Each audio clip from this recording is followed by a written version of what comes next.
Hi everyone, today I'm going to just be showing you how I did this background. This is in Johanna's Christmas, and I did zoomed in. It's been a bit awkward getting the camera at the right angle.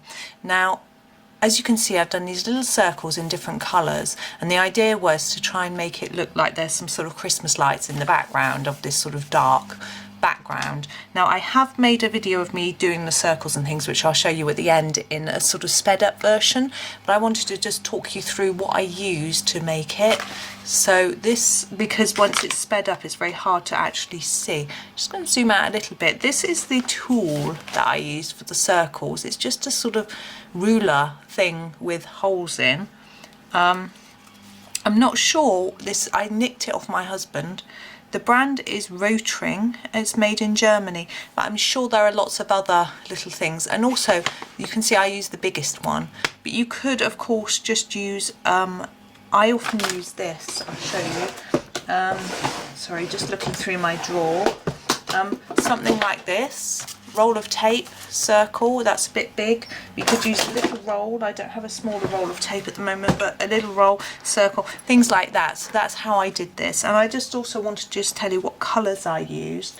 Now, I use Polychromos pencils. You can use any brand, of course, but I know some people like to know the exact numbers and colours.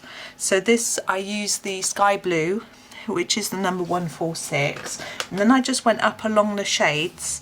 So the light Ultramarine, which is the 140, and then up to the next shade, which is the Ultramarine, which is 120, and lastly I did the 143, which is the Cobalt Blue. I shall list all those in the description so you can check it out if you want to.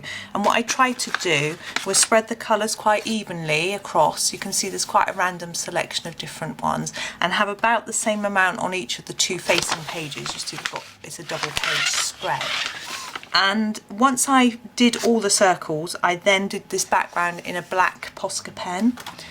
It ran out, which was most irritating. I had to send my husband off to the art shop to get another one. So I finished it like that. You could leave it white, but I think because we're trying to get the impression that it's blue fairy lights, then that's how I did it. So that's me.